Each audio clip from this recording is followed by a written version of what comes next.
Well, and the other big question is the Ferrari mirrors. We've got our 3D animation here to talk us through that whole development. Carves, over to you on this one. So Ferrari mirrors, I mean, they've been a microcosm of development. You could write massive articles about what's happened just with their mirrors. So if we remember at the car's launch, we saw this mirror with the hole in the front and a duct inside to reduce drag and shape the airflow over the side pods and into the side pods.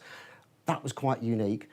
And then we came to some clarifications just before Baku when the FIA said that you can add the mirrors to the halo if you wanted, but were very woolly with their explanations. So what Ferrari did, as we've spoken about already at length, is added the mirror to the halo, but created this winglet that comes over the top that then came down to support the mirror pod. Ferrari said, well, that's a structural, it's to stop the mirrors wobbling. Fooling nobody. Clearly it was an aerodynamic thing, just working further with what the mirrors are doing and what you're doing with the fairings around the halo. A couple of other changes at this point as well were quite interesting.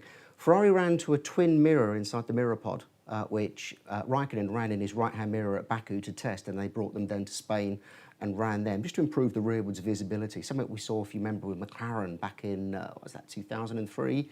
They had a triple mirror setup, I seem to remember, didn't last very long.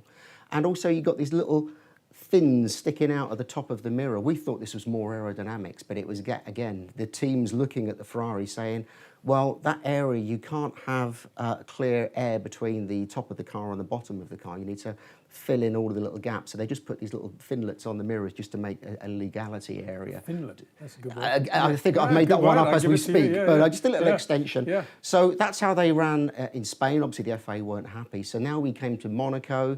Ferrari surprisingly kept the halo-mounted mirror, although it does, potentially could have some aero benefits and certainly benefits for the driver viewing below the mirror without the stalk. But they lost the winglet, and you have to argue, I mean, the performance effect is absolutely minimal. But they took and they didn't have any additional vibration. And the mirrors certainly didn't appear to wobble to me. So maybe they'd spent all the time between the races working on the structural element of this. But, I mean, I think it was quite straightforward. I think if this clarification hadn't come out, we would have reached this stage at some point by saying that someone's got way too complicated a mirror fitted to the car. And even when we look at the conventional mirrors, people like Red Bull, Force India, even Mercedes, have got quite complicated mirror mounts, far more than you need for the structural needs. It's very much aerodynamic. So they're going to start to nip all this sort of stuff in the bud now. And on the plus side, Scarbs, I should let you know that chatting to a few people, again, should remain nameless, our concept of having the rearward-facing camera and some sort of display, maybe on the halo or somewhere else on the dash, is being looked at now. And so potentially we might see that being tested towards the end of the year. So that's very good news. I think that'd be good. And it all started here, thanks to you. Thank you. Some other talking points, technically speaking, from the Grand Prix. Brakes. Yes. Everybody accuses me of going on too much about brakes, but periodically they do become a factor, and they were. Ocon had a big brake problem towards the end of the race. He's presumably on carbon industry. Yeah. And we saw the Charles Leclerc problem.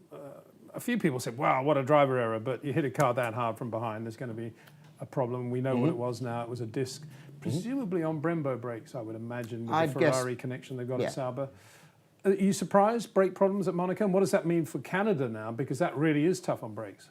Well, Monaco is, you're on the brakes constantly, and it's not so much that you use the brakes so very hard at Monaco, but you're forever on and off the brakes. The way the track sits around the streets, you get lots of heat build up. So that's where the wear happens, whereas Canada's quite different, where although you work the brakes much, much harder, there is that gap between them. But it's, forever the teams are having to balance the cooling to make sure the brakes don't run too hot.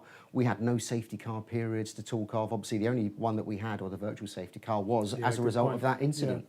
So, drivers will come to the end of their brakes. Eventually, the discs wear out, they oxidise, they get too hot, they wear even quicker. And then, as we saw, the dust coming out when he hit the brakes on what I imagine is probably one of the biggest braking sections. Around Monaco. Well, 298 kilometres an hour down to about 80. With very little grip on the tyres at that stage of the race. The brakes are working really, really hard. Exactly. And the other thing was gearbox, a smell of a gearbox problem potentially at McLaren now. Stoffel Van Dorn had some sort of transmission issue after FP3, which meant that the car wasn't right going into qualifying. And we saw Fernando Alonso stop in the race with smoke and everything pouring out of the back of the car. Transmission, they said. Yeah, so I think certainly the Alonso race incident seems to point at the gearbox. bit more question as to exactly what happened to Van Dorn in FP3. He said it was something in the gearbox. Now that could mean, you know, that the gears of the gearbox, or it could just mean some of the suspension items which are packaged inside the gearbox, which was probably, from when he then had, you know, balance problems, that sounds more like it was a problem with the suspension setup inside the gearbox than gears itself. So there could be two slightly separate issues there. But We'll certainly watch that space with interest then, going into the next few races. But let's close this little segment with, obviously, Charles Leclerc predicting he was going to have a brake disc failure going into the chicane, because this is the interview he did in the program, the official race program, and you'll notice the spelling of the word brake is B-R-E-A-K as he describes going into the chicane.